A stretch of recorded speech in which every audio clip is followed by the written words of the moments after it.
Welcome to Up to the Minute. I'm Todd Duplantis. It is Friday, June the 5th. We've made it through week number, 50 or so. We're all doing this remote thing. No, I think it's week number 11. Can you believe that? We've been doing the remote work now for 11 weeks. Glad to have you with us on this Friday. We've got your HCC news and information for the next half hour or so. Right now, I'm joined by Brittany Pacheco. Good morning, Brittany. Good morning, Todd, and good morning to everyone joining us live on Facebook. We appreciate you being here. We ask that you please share this podcast so we can share this information to a wider audience, and to also like our Facebook, Twitter, and Instagram pages where we share a lot of great information. And lastly, we also have a YouTube channel where we have thousands of videos at your disposal. So head over to YouTube, subscribe, hit that little notification bell. That way you can be the first to find out the latest from HCC. Well, Brittany, we've got some guests we're going to be talking to about our truck driving school and also the Automotive Technology Center. We'll get with that in just a moment. But a big announcement yesterday, Brittany. Of course, a lot of folks are wondering what's going to happen with HCC in the fall. And yesterday, our Chancellor, Cesar Maldonado, sent out a communication with a short video attached to it that explained the way we're going to be delivering education in the fall. Now, one thing, Brittany, we want to make clear is there were some dates in there. Right now, we do know that some students are going to be allowed back on our campuses starting on Monday to fulfill their obligations to take classes in person. That's going to be happening Monday, and that's the next phase of this reopening. But that doesn't mean in any shape or form that all of us are going back to the campuses. But what you can keep in mind is we've got a plan for the fall in different options and ways people can take those classes, Brittany. That's right. So we're here to make things safe, as always, but also flexible for our students. So the first option would be online anytime. So that means taking your classes online, literally at any time. It doesn't get more plain than that. These are traditional online classes you're used to, and you never have to come to the campus. Option two would be online on a schedule, and that takes place, again, online. But you have a scheduled time where you need to log into your class and, again, never have to come on campus. Tell them about option three, Todd. Option three is called Flex Campus, and that's where you sign up for in-person classes. You have a choice to come to the campus or participate in online at the set class time. The number of students in the classroom will change as social distance requirements are adjusted, so keep that in mind. And then we have a fourth option, Brittany. It's called lab-based courses. Now, that's the same critical hands-on skills-based learning, but by making our section sizes smaller to allow for social distancing. Regardless of the way your class is taken, all students have access, Brittany, to the same support they would have if they were going to HCC in person all the time. That is correct, Todd. So things like tutoring, basic needs, career and pathway advising, all these great resources that we would normally have on campus is still available to our students online. So that's just what we've got for you guys going on right now. And keep in mind, even though the adjustments are being made for the fall schedule, this doesn't mean you'll have to wait to enroll. Registration's open today, so you want to go ahead and register for those classes because we are having smaller classes. You may want to make sure you get the class and the time you need if you choose to go in person. So keep that in mind. You still want to register early. We have the financial aid available for you. We have the scholarships available for you and all the means you need to go to college in the fall. Just make sure you register at hccs.edu/now. There is a video explaining this whole process in our social media. We'll also have a link to it in this social media post for this show. Brittany, we'll be back with you in a few moments, but right now I want to get to our guests. We've got Darryl Burris, instructor of the Automotive Center of Excellence at HCC Northeast. Darryl, thank you and welcome for being here. We'll be with you in a moment. Thank you for having me. Absolutely. And we want to start now with Martin Garsee, and he's the Director of Transportation Training for the Truck Driving Program at HCC Northeast. Martin, welcome to the show. Thank you. Good to be here today. You know, when all this COVID thing first started, I had a chance to interview a long haul truck driver on one of my shows when this happened. This was back in March. And it was an interesting story because this gentleman was in the middle of a tour for the Zac Brown Band. And his normal job was driving for this entertainment company. And they would set up in one city, have the show, then drive to the next city, set up. And they were doing this for months. And he had everything scheduled to for the going throughout the whole summer on the Zac Brown Band tour. Well, in the middle of the March, everything was canceled. He then pivoted his truck driving operations from delivering equipment to delivering basic needs to grocery stores. And in fact, he was hauling a load of coffee when we caught up with him on the road at a rest stop. I guess in the industry, you guys are you're noticing the industry is having to evolve to meet the demand of the truck drivers right now. Absolutely, Todd. There is, some of the mainstays of transportation, or some of the things like food, for instance, and of course our basic needs, spiked tremendously, and so there was a huge shortage there.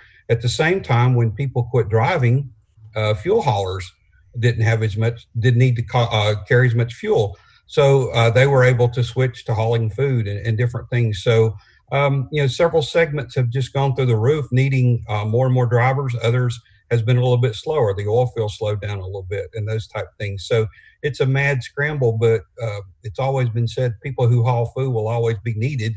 And in this, the last few weeks, it's been a greater need. And so the demand is still huge for drivers entering the industry. I think you hit the nail on the head there. And what I noticed with this man that I spoke with was the fact that even though he's used to hauling equipment and he enjoyed the job he had, there's always employment for truck drivers because he was able, while he was on the road, he went home for about a week, took a little time off, and then was able to get back out there and start working again because there was such a demand. Absolutely. I went to the grocery store one day and I just was chatting with one of the stockers, and I said, I guess they're working you hard and you're getting a lot of trucks in.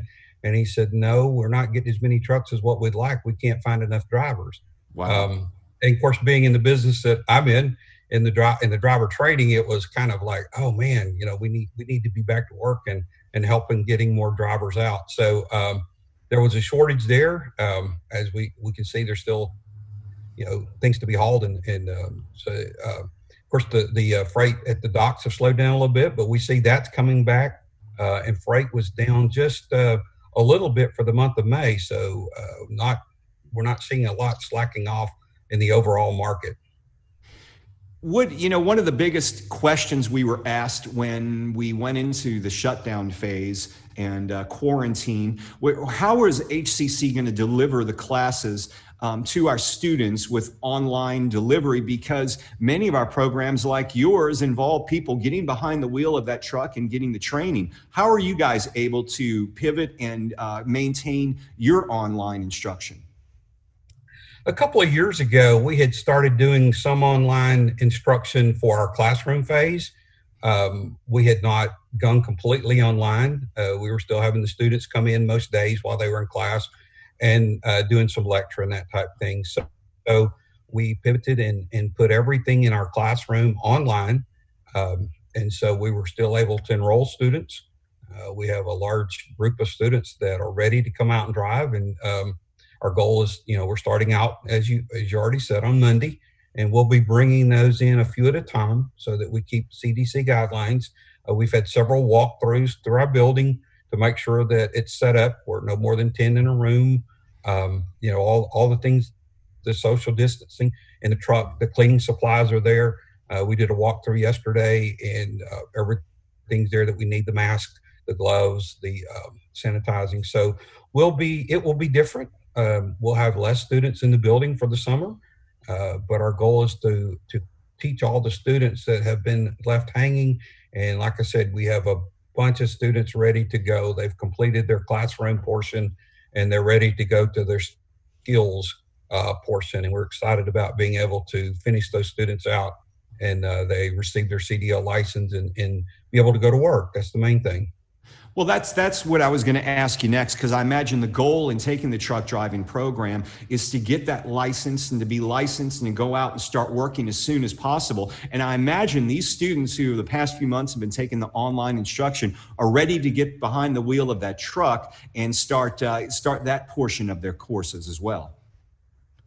They are, absolutely. And our phones, with technology today, all our phones was transferred to our computer and to our cell phones and that type thing. And the phone is been ringing nonstop with new students wanting to come in, but also with the students that are currently there. And of course, we have their email addresses and try to communicate with them daily to make sure. And so there's a lot of excitement. And you're right, Todd. Most people that come to truck driver training, they're coming because they know that there is a huge need. There's good opportunity there. It's a quick, it's a quick turnaround for education. It's not a 2-year degree. It's not a 4-year degree, but yet a person can make a good living. And there's a lot of life-changing stories that have happened in the 25 years of Houston Community College truck driving, to where people's come in and been able to turn around their ability to make money very quickly. And you're talking about quickly. How quickly are we talking here? Are we saying this is a program that you can take in one course? What's the standard course that you would take, and how long would it take you to complete that when we're in a normal environment, not when we're sequestered for COVID? Right. Our program is set up where we basically have 2 separate programs. The class consists of professional truck driving 1, professional truck driving 2, 1 being basically the classroom, 2 being the skills, the actual hands-on component. In a perfect world, the pre-COVID world, we did a 6-week program where a person came, Monday through Friday. We do 10-hour days. We want to hurry up and get that person out on the job. Most people quit their job or have been laid off, so they're needing to make income. So it's a quick turnaround. We do offer part-time classes, or evening classes, or weekend classes for those people who are working and can't come full time, and those are 12 weeks long. And is there financial aid available for this, and scholarships? Can students get the same benefits financially as they would taking other courses at HCC? Continuing education courses are not Pell Grant eligible, but there's TPEG grants, and so while they are somewhat limited, there is money available. So a person, we urge them to go out online, fill out their FAFSA form. We're getting ready for the new school year. The funding for this year is over. And of course, our classes will start back, and we run classes continuously. So a person can be ready to start in that September or October with financial aid. There's several agencies throughout the city, and we look for very soon for the workforce centers to offer truck driver training. There's several grants out there that, as people are working with the different agencies, Sir Jobs for Progress, Catholic Charities, and different ones that have grants to train people that meet the certain qualifications. So if you're connected with any type of organization where you're getting help, I would encourage you to talk to that organization to see if they have training funds. If not, contact our office. And I'm sure you'll put up that information at the end of this program of how they can contact us. In that way, we can help them, steer them in the right direction. And speaking of steering people in the right direction, do you assist the students once they do graduate? I know the jobs are available, but do you assist them with connecting them with the right job? Well, previous to COVID, we had probably 15 to 20 recruiters that would come in periodically and talk to the students as a group and offer them employment. Wow. But going forward, in fact, yesterday I watched, for the first time, I watched a recruiting seminar online on Zoom, like we're doing today. Had some good response from that. And so as we get our students back in, we will start offering that online, but there is quite a bit. And then I've reached out to the companies that that normally hire a lot of our students and asked them to send us literature. We've gone to a digital world and all that kind of stuff. And so a lot of people have gotten away from printing a lot of literature, but now that we need to get that information out. So we'll have that available because we're not having a lot of people come into our building. So we'll work through that. But yes, we do assist them in that and continue to make that available to them. Martin, you mentioned at the top of our interview, obviously we talked about the job market looking very prosperous for our graduates, but you talked about the business slowing a bit in May. Any ideas why? Is that a normal thing that would happen, or do you see just not the need, or what's going on there? One of the major drivers in that is the oil field slowing down. And so as the price of oil went way down, you see less activities. Another thing in that was the container market, which depends on a lot of people, or the containers coming from overseas. And as we know, there's been a disruption in that.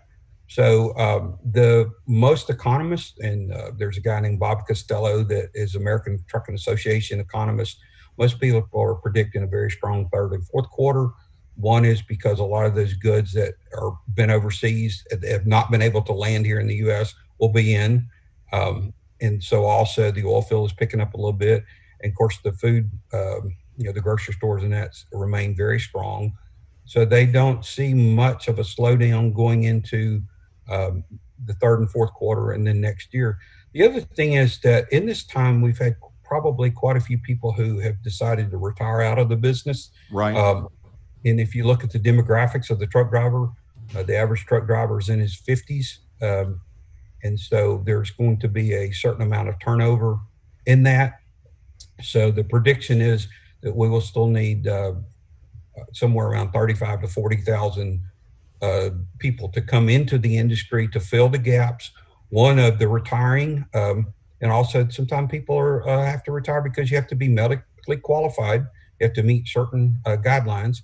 And so sometimes as people get into later in life, they're not able to pass the DOT physical, that type of thing. So people get out of the industry for various reasons, but also retiring, and then of course expansion of some companies. Truck sales went way down for the last few months, but now they're back up. Trailer orders, which is a huge thing because if people are hauling stuff, they need trailers. So we want to make, we know that people are banking on it being better. Most of the large companies that hire from us has contacted me several times in the last few weeks. Please let us know as soon as you open up because we want to start hiring drivers again.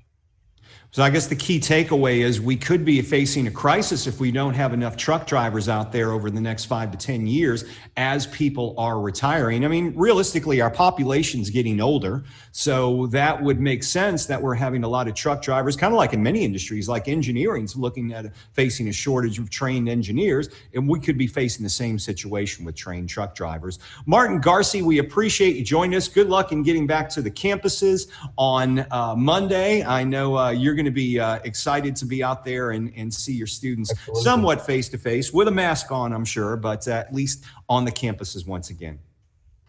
Thank you, Todd. Thank you for being here. And I want to mention that if you want information on the truck driving school, you can email hcc.truckdriving@hccs.edu. And now we're going to pivot ourselves over to the Automotive Center of Excellence. And we've got Darryl Burris joining. Good morning and welcome to the show. Good morning, Todd. How are you? Thank you for having me. Yeah, absolutely. So I want to ask you the same question we were asking Martin. You think automotive technology, that's something that's hands-on experience. How did you guys deal with the COVID situation with having to deliver an education online? Well, actually, ours was a little different. We have a two-part series where you actually get theory, where the students learn the aspect of why and what and how, and then the actual hands-on. We weren't able to complete some of the hands-on, but I would assign students to do some of the basics with their own vehicles, and then they can turn those in as lab sheets. Now, I know one thing HCC is we establish partnerships in industry. That's a big thing with Houston Community College to get our students the industry knowledge, but also connect them with the jobs. Maybe you can talk about some of the partnerships you guys offer to get people trained to work with certain automotive dealers. Well, right now, several of our manufacturers have really stepped up. We currently have Audi, Subaru on board, which has online training that will give them level 1 certifications to go directly into the dealership. We also are working with Toyota to bring the program to the campus. And right now we have 2 campuses, but North Forest is our state-of-the-art campus, which means it is currently facilitated and equipped for what's being going on today as far as training that student to become a prepared technician for today's vehicles. Well, I've been out to that North Forest Center, and boy, that is an incredible facility you guys have out there, and students really get. Thank you. Well, they really get some great hands-on experience, the latest technology, and it looks like you're walking into the service section of a dealership when you get back there, because you guys. Well, that was the ideal of it, was to give them the feeling and the training of this is the type of shops that you're going to be working in today. Believe it or not, most of your dealerships have gone to that particular design. So that's what was kind of being copied, was to give them that level of experience so they'll be ready. You know, I used to work for an automotive manufacturer many moons ago in a different lifetime doing public relations. And one of the things they were getting across to the dealer was the fact that dealers were all about selling vehicles. That's where they thought they made their money. And this certain manufacturer was saying, look, guys, you need to reimagine this, because you not only need to sell that vehicle, but you're going to make that money when the people come back into you and trust you to repair that vehicle or maintain that vehicle and keep it on the road. That's really a money-making source for dealerships, and your people play a big role in that when they're trained and graduate. Yes, absolutely. And then one of the things that was a big turnaround in this industry for the dealer, if you notice, a lot of the dealers now have kind of separated their main shop and started doing the quick lane. Yeah. And I'm trying to get the students prepared to. Quick lane is very profitable, which means when I was in a dealership a few years ago, I'm not that old, we didn't do tires, we didn't do batteries, we didn't do those little small maintenance items, which now has become a menu package in the dealership. And also with the quick lane, they're doing water pumps, timing change. That's now considered maintenance.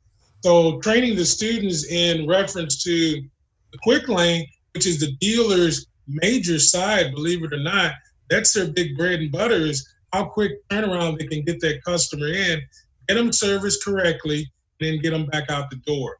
In this busy time of everybody needing to move in 100 different directions, service is one of the top priorities, and how long the customer wants to be in a dealership. Also, the dealerships have gotten very comfortable. Wi-Fi, donuts, coffee. But they want to make sure the customer has a top-notch experience. Well, part of that is interaction of students with the customer.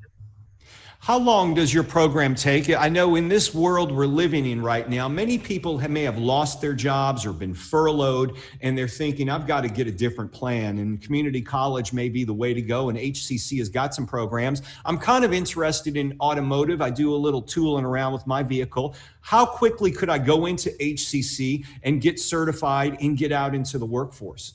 Well, that depends on the student. We have several different options. Students can do an associate program, and that usually takes a little over a year, which gives them an associate's degree. That's more where you really want to be for the guy that wants to make it a career. If somebody wants to do maybe a maintenance facility or the mom and pop shop, getting my associates like that, they can come in and do certified classes, and it goes from oil changes and brakes all the way to engine repair. And work in those areas with certification. What about your programs like Audi and Toyota? How long are those programs? Due to the educational knowledge and trying out to see through HCC I'm not guaranteed program. employment, but do they have a good chance of getting out there and getting to work right away once they certify? The Audi program, and I will which is a say, manufacturer not to training plug program, in the dealers, you can become but a maintenance I will light say repair certified Subaru right technician through now Audi. is really ramping up in reference to trying to catch They also up have with some of the Subaru other University, which allows you manufacturers. to become a They level have 2 an certified employment technician assistance through Subaru. program.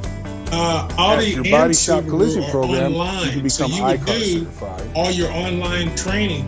That gives you your level And with 1 the heavy vehicle and truck certification. program, you But can whenever become you get Cummins hired by the dealer, he's going to send you to an instructor-led training facility to finish up your certification. I know we have other ones that do that as well.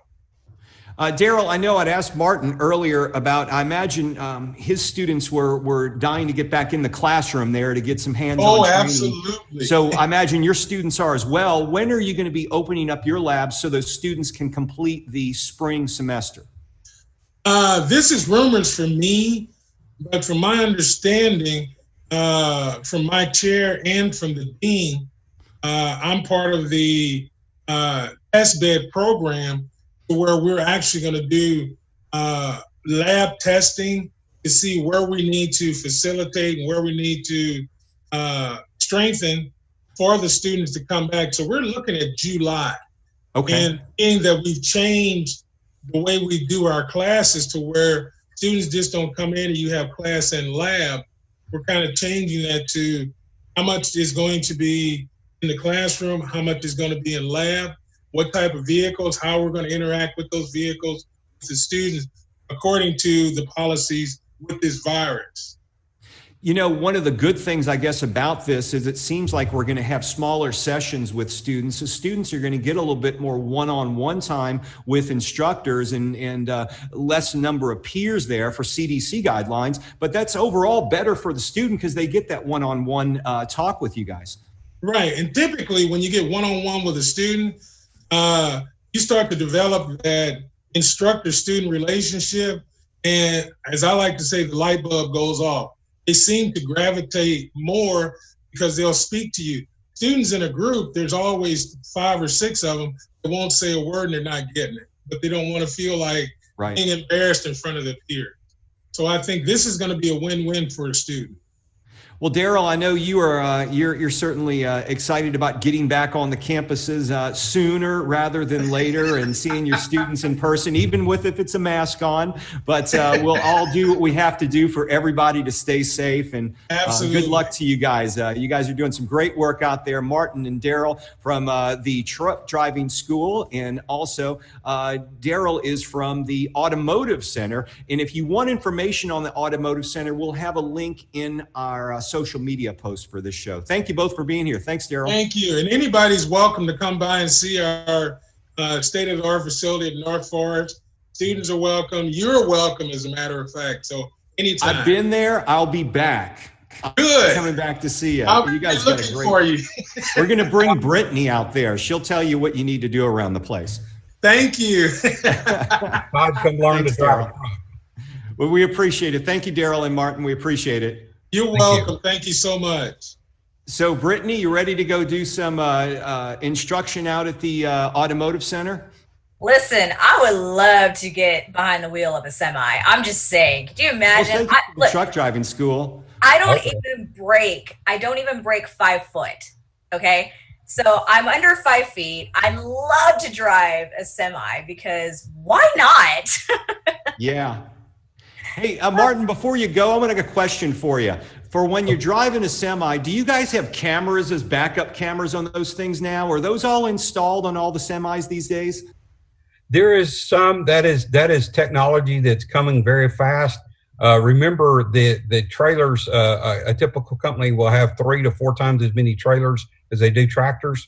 So they're not on all the trailers, but they are putting them on a lot of. In fact, now you can actually not have mirrors on a truck, on a 2020 truck. You can have cameras only by law. Wow. I was kind of wondering about that. I know I use my backup camera a lot on my vehicle, and they're mandatory on new vehicles now. So I was just wondering if we had it with trucks. Thanks again, Martin, for joining us. Thank you. Brittany, so we've got across the district a few things happened. We want to let our viewers know we are going to go a little long this morning because we've got a lot of things to cover, and we had a big announcement at the beginning of the show. So bear with us. COVID testing happening, Brittany, across the district in a couple of locations. That is correct. So we're going to talk first about the Northeast location because that's happening all the way through next Saturday, which is June 13th. So this is happening Monday through Saturdays. It's free. With this one, you actually need an appointment. So there's information right here that we're going to splash up on the screen that tells you where to go to make your appointment. There's a website and a phone number. And also, we have an extension for our Southeast campus that's hosting a COVID testing as well. So for information about both of these testing locations, we're going to throw up those graphics on our social media pages so you can see which suits you better. And I want to get to an initiative we have going on now at HCC. It's a big deal for us. We are trying to get Houstonians back to work through our jobsnowhouston.org initiative. HCC launched this program to retrain and retool Houston's workforce, especially about several 100,000 here in the Houston area who have lost jobs across the state of Texas. The numbers are staggering. About 1.5 million have filed for unemployment since March. However, across Texas, there's about 500,000 jobs available. We want to connect people with the job. If you're looking for employment, you need some retraining. Maybe your job was furloughed or went away for good. We've got 5 career choices for you, 5 fields of employment. And Brittany, those fields are really essential jobs with high growth demand. That's correct, Todd. These 5 areas that I'm about to share with you all are in demand now and going to be in demand after this pandemic is over, which will hopefully be soon. But the areas that we're looking and talking about are healthcare, logistics, manufacturing, IT, and construction. So if you have any interest in having a career in any of these fields, head over to jobsnowhouston.org where you can see what we're looking for in the sense of hires, but also the training that HCC offers for you to get your foot in the door. Another initiative you can take part in, it's a very popular campaign, and their registration starts on Monday. So you need to be prepared Monday because this fills up. It's called Change Your Life for $20, and it's through the Adult High School and Career for You Academy. It's almost time to register for it. Registration opens Monday, June the 8th. You can go online to register and check out all the details by hccs.edu/changemylife. Yes, it's only $20, and yes, it's true. You can sign up for several choices. You have several choices of programs there and get the training and certifications you need for $20. It's very short term. So the idea is to get you in this certified and get you out into the workforce, and you can take advantage of this. And as we mentioned earlier, Brittany, registration for the late summer session and for the fall is underway. That's correct, Todd. So we begin our summer 10-week session on Monday, June 8th, but you still have time to register for classes that will begin next Monday. Also, if you're interested in fall classes, we said at the top of the show what the phases are going to be and how what options are available for our students come this fall. So you have several options to choose from. Be sure to not let this get in the way of your educational career. So head over to hccs.edu/now to register for your classes today. As always, if you have any questions and things you need to know from HCC, you can go to our virtual lobby on the homepage, click on hccs.edu and click on the green bar or scroll to the bottom and click for virtual assistance. Monday, Brittany, it's the first day of summer classes. Some people will be going onto the campuses to complete their lab assignments. Not everyone. Most of our summer classes are online. These people who are going to our campuses are going to be completing spring semester labs. So keep that in mind. But Monday is the first day of summer classes online, and we'll have Richard Gosling, economics instructor, and he was also part of our online transition team. He'll be here to talk about how we were able to get HCC ready to deliver online really over the spring break. And then you want to mention who's here from International Student Services? We're going to have Nithi, because I'm not going to butcher his last name. But he's Sivanathan. Good for you. He is the director for International Student Services, and we have a large population of international students here at HCC, so it would be great to hear from him and what he has to say about the international office, COVID, and our students. You know, we get a lot of questions from international students, especially when this whole COVID thing started, because students were worried about their F1 status. We do answer those in our social media, but the gentleman we reach out to when we need those answers is Nithi, and he'll be here. So if you're an international student and you have questions you would like answered, make sure you join us for Monday's show. We want to thank you for being here today. We'll be back on Monday morning. We'll thank our guests once again, Martin and Darryl. Thank you both for bringing us up to speed on the Truck Driving School School and the Automotive Center. Thank you for having me. All right, and Brittany, thank you. You guys have a great weekend. Enjoy your days off. Enjoy the sunshine. Do that social distancing thing. And we'll be back here at 10 a.m. Monday morning for Up to the Minute.